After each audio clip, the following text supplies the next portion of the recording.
mille jaoks üldse on vaja brändikonsultatsiooni. Kuna ma olen brändidega tegelenud oma 20 aastat agentuuris erineval moel, erinevates olukordades päris palju, siis ma olen nagu väga hea selle poole pealt, et kui ma näiteks satun kusagile mingisugusesse olukorda või sa viid mind kurssi oma brändi asjadega, siis ma oskan sulle hästi hea neutraalset väljaspoolt vaatava pilguga anda nõu ja konsulteerida sind vahetult, et agentuuridel on vahest selline oma hoiak, mis on nagu väga okei ja väga hea, aga mina olen siis nagu täiesti neutraalne välispidine konsultant.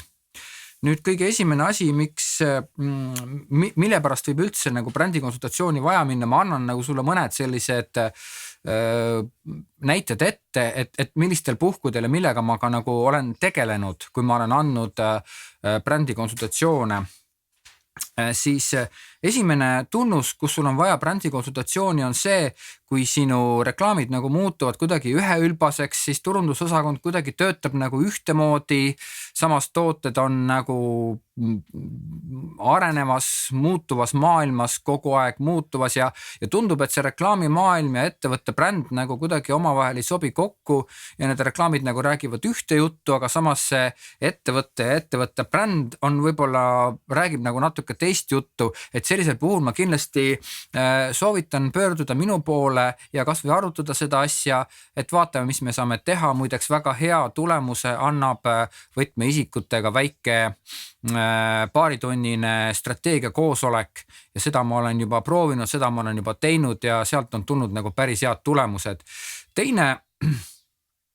case, kus siis brändikonsultatsioon on väga vajalik, on siis see, kus müügid langevad. Nüüd kogu ärisituatsioon, kogu ärimaastik on tegelikult ju pidevas muutumises ja võib-olla sinu brändil nagu olemasoleval kujul ei olegi mitte midagi häda, kui ei ole häda ka reklaamidel ja kõik sobib kokku, aga lihtsalt turusituatsioon muutub ja näiteks turule tulevad uued tegijad, uued konkurendid ja vahel on niimoodi, et kui tulevad väljamaalt tegijad siia Eestisse või siis Eestis tuleb mingisugune sükene noor firma, kes hakkab nagu oma rida ajama, siis tegelikult ta mõjutab päris kõvasti sellist üldist kuvandit ja seda üldist tajumist ja vahest on nagu selline tunne, et need, kes nagu uued on, kes tulevad, kes tegelikult tulevad nagu värskelt pinnaselt, et nendel on kuidagi nagu kergem ennast kommunikeerida, kuna neil on selgeks mõeldud argumendid, mingid uudsed argumendid ja sellisel puhul ei tähendagi seda, et sa peaksid hakkama kaasa minema ja ka mõtlema mingisuguseid uusi argumente, küll aga on vajalik see, et sa pead nagu vastava turu nõuetele ja pead oma seda kommunikatsiooni ja brändi väärtusmaailma natukene nagu laiendama, värskendama, tulema siis reklaamid, võib-olla reklaamidesse annab panna mingit sükest sõnumit, mis oleks nagu, et nagu reklaamid vastaksid turusituatsioonile. Kolmas case, kus brändikonsultatsioon on vajalik, on siis uued tootegrupid. Jällegi sinu ettevõtte sees võivad tulla täiesti mingid uued tooteread või teenuse valdkonnad juurde, mida ennem ei olnud ja kui sa hakkad neid uusi teenuse valdkondi reklaamima, kommunikeerima, tegema neile reklaami, kommunikatsiooni, rääkima inimestele, siis tegelikult võib tekkida niisugune koht, kus võib-olla et see läheb nagu natukene riidu või läheb nagu tekib pisikene konflikt sinu vanade ja eelmiste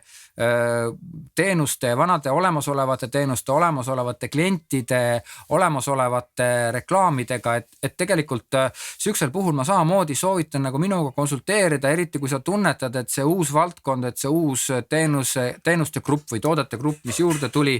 et see võib olla tegelikult ettevõtte üldist kuvandit ka natukene muudab, et see ei ole facelift, sa ei pea nagu kõike ära muutma, sa ei pea kõike uueks tegema. Ühesõnaga, et tuleb need tootegruppidega, uute tootegruppide, teenusegruppidega seoses vaadata üle ka kogu bränd. Ja seda siis sa saad nagu ka eelmisi vanu olemasolevaid tooted ja teenused esile tõsta ja samas ka nagu uued tooted turule tuua sedasi, et nad sobivad kogu sinu brändi kontseptsiooniga. Ja 4. punkt, mille ma siin ka näidiseks välja toon, on siis, kui ettevõte ühineb. see on täiesti selline reaalne case ja selliseid case on olnud, ma olen ka sellistes case ides olnud ja olen ka tegelenud selliste juhtumitega ja siin samamoodi ei ole midagi hullu. Siin peab nüüd korra strateegiliselt läbi vaatama ja mõtlema, et milline siis jällegi kuvand ettevõttele kõige paremini sobib, et kas võtta see nii-öelda ühinenud teise ettevõtte kuvand endale või minna edasi olemasoleva nimega või siis jälle luua mingisugune selline täiesti uus nimi. Üldiselt mulle alati nagu tundub see, et alati on nagu kindlam valik ja lihtsam valik on alati minna edasi olemasolevate nimedega, olemasolevate märkidega, brändi väärtusmaailmadega ja nagu siduda ühinemise sõnum siis ühe või teise ettevõtte kuvandiga. Loomulikult on seal väga palju sükest, paksu verd tekib sellises kohas, aga see on kõik täiesti loomulik ja ettevõtete ühinemine ongi vahest sükene keeruline ja raske teema. Muideks siia alla käib ka see, kui näiteks sinu ettevõte on ära ostetud mõne suure väljamaise kontserni poolt ja sa muudad oma nime. Nüüd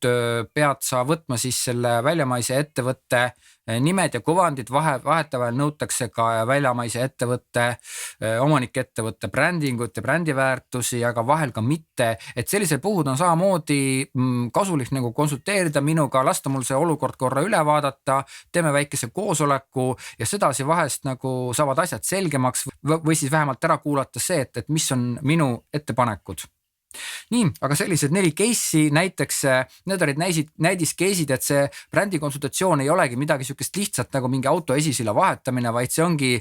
siukene iga kord on ta keeruline, igal pool on omad asjad, omad nagu suhteliselt sellised spetsiifilised olukorrad, mis on tekkinud kuidagi töö käigus ja need tuleb nagu ära lahendada, et kindlasti ma soovitan seda, et kui üks 4 case'ist sinu ettevõttes on, siis kindlasti tuleb brändile pöörata tähelepanu. Aga võtke minuga ühendust, räägime, esialgu võib ka niisama korra kokku saada ja arutada neid asju, siis vaatame, mis sealt edasi tuleb ja olge terved ja hoiame ühendust.